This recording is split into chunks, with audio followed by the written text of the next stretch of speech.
Il est tombé. Va lui se lever, non? Il est tombé. Oh, Satiroma. Voyez, le président est Satiroma.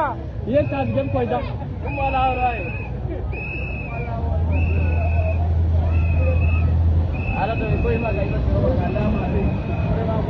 Isa Chiroma andamo okisima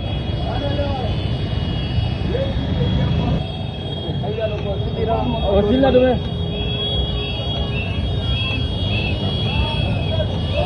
wow ala badi labu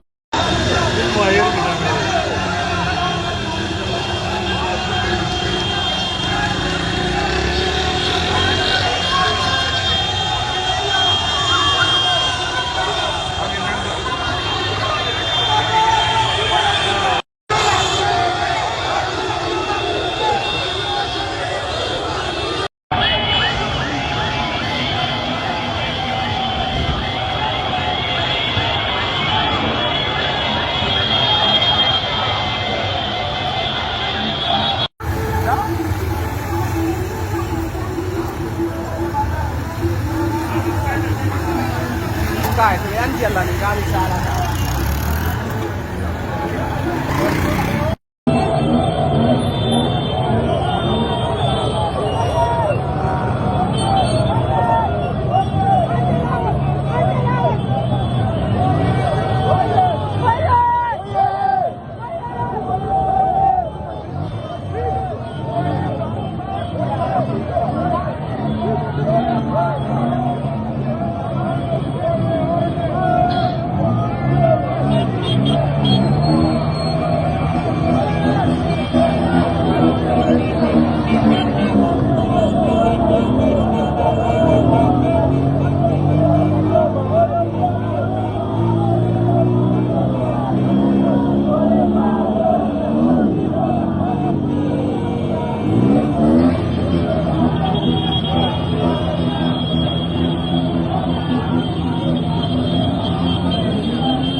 Les principales rues de la ville de Ngaoundéré ont retrouvé le calme à la tombée de la nuit.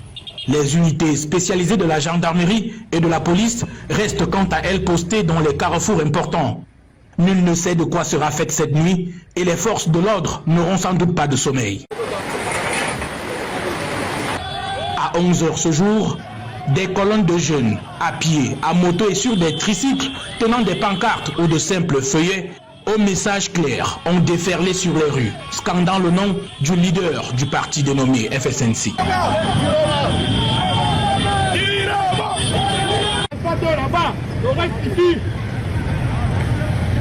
Les forces de l'ordre, composées des unités du groupement mobile numéro 9 et de la compagnie de gendarmerie de Ngaoundéré, ont encadré les manifestations qui, jusqu'à dans l'après-midi, n'ont pas connu de heurts.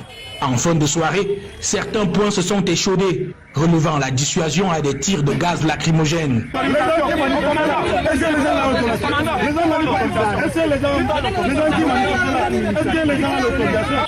Dispersés dans les quartiers, les frondeurs et les forces de l'ordre se sont menés un jeu du chat et de la souris.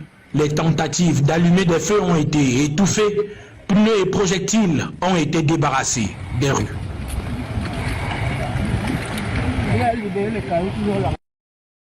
Dans le même temps, à Kaélé et Mokolo dans l'extrême nord, comme à Guidère dans le nord, l'attente des résultats de la présidentielle du 12 octobre dernier se fait de plus en plus fébrile. Dès les premières heures de la matinée de ce jeudi, le vrombissement des motos et des klaxons ont animé les artères principales de ces trois villes.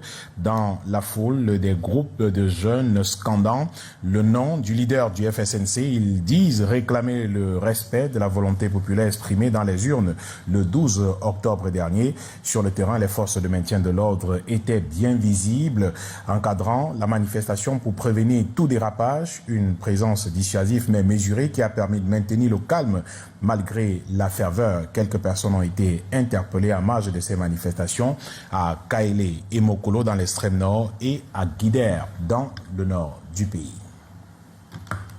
Ce qui se joue depuis quelques jours au Cameroun n'est pas une simple bataille électorale. C'est un affrontement frontal entre deux légitimités, celle du peuple et celle d'un système qui refuse de mourir. Dans les villes de Ngaoundéré et de Guidère, les populations sont descendues par milliers, brandissant pancartes, drapeaux et surtout une colère longtemps contenue. Elles réclament une chose, une seule, la vérité des urnes. Mais derrière les chants, les slogans et les larmes, c'est tout un pays qui semble se réveiller d'un long sommeil politique. Après le report surprise de la proclamation des résultats, le doute s'est installé officiellement pour vérification, officieusement pour ajustement. Les fraudeurs, disent certains, pensaient que le peuple allait se résigner. Erreur fatale. Ce peuple, longtemps tenu à distance de la décision politique, s'est levé avec une détermination nouvelle. Ngaoundéré, Guidère, Garoua, Maroua, Kaélé, Mora, la fièvre électorale s'est transformée en onde de choc national. La rue gronde, les voix s'élèvent et les réseaux sociaux, avant d'être muselés, diffusaient encore hier soir des images d'une foule compacte, défiant les forces de l'ordre, exigeant des comptes. Face à ce déferlement populaire, la réaction du pouvoir ne s'est pas fait attendre. Coupure d'Internet, arrestations ciblées, intimidation des leaders d'opinion, une stratégie connue, rodée, mais désormais éculée, car plus rien ne semble arrêter la soif de justice d'une population fatiguée de subir, les visages des jeunes en colère, les cris des femmes sur les marchés, les prières dans les églises, tout témoigne d'une nation au bord du basculement. Un fonctionnaire, sous couvert d'anonymat, confie « Le régime ne comprend pas que la peur a changé de camp ». Au centre de cette tempête, Issa Chiroma. Ancien ministre, aujourd'hui candidat de la rupture, il incarne malgré lui la revanche du peuple contre la confiscation du pouvoir. Ses partisans parlent de victoire volée. Ses détracteurs, eux, dénoncent un populisme dangereux. Mais une chose est sûre, jamais depuis des décennies, un homme politique n'avait réussi à fédérer une telle ferveur dans le Nord et au-delà. Les foules scandent son nom comme un cri d'espoir. Non pas forcément pour lui, mais pour ce qu'il représente, la possibilité d'un autre Cameroun. Le pays se retrouve désormais divisé. D'un côté, ceux qui croient encore à un ordre républicain. De l'autre, ceux qui n'y voient qu'une machine de confiscation électorale. Entre les deux, l'armée, silencieuse, observant un peuple qu'elle connaît bien, mais qu'elle hésite à affronter. Les coupures d'Internet à Ngaoundéré et Guidère ont aggravé la tension. Les familles n'ont plus de nouvelles, les vidéos circulent sous le manteau et la rumeur enfle. Des résultats falsifiés circuleraient déjà dans les bureaux du ministère. Vrai ou faux ? Difficile à vérifier, mais dans un pays où la transparence est devenue un luxe, le doute suffit à mettre le feu aux poudres. Ce qui se passe, ce n'est pas une révolte improvisée, c'est l'explosion d'une frustration accumulée pendant 40 ans de gouvernance sans partage. Les Camerounais n'en peuvent plus de cette lente asphyxie politique, de ces élections verrouillées, de ces promesses jamais tenues. Les slogans résonnent dans les rues, on ne vole plus la voix du peuple. La vérité des urnes ou rien, les forces de l'ordre débordées oscillent entre répression et compassion. Beaucoup savent, au fond d'eux, que ce combat n'est pas celui du désordre, mais celui de la dignité. Du côté du pouvoir central, silence radio. Le gouvernement tarde à s'exprimer. Les institutions tétanisées attendent des consignes. Mais dans ce silence pesant, une vérité s'impose. Le Cameroun traverse un moment de vérité historique. Et dans l'histoire des nations, ces moments ne passent pas inaperçus. Oui, le Cameroun vit un tournant. Quoi qu'il arrive dans les prochains jours, rien ne sera plus jamais comme avant. Le peuple a brisé le mur de la peur. Et quand un peuple se met debout, aucun blackout, aucun silence, aucune manipulation ne peut l'arrêter. L'histoire retiendra ce jour où, de Ngaoundéré à Guider, un pays s'est regardé en face et a dit « Assez, nous voulons la vérité ».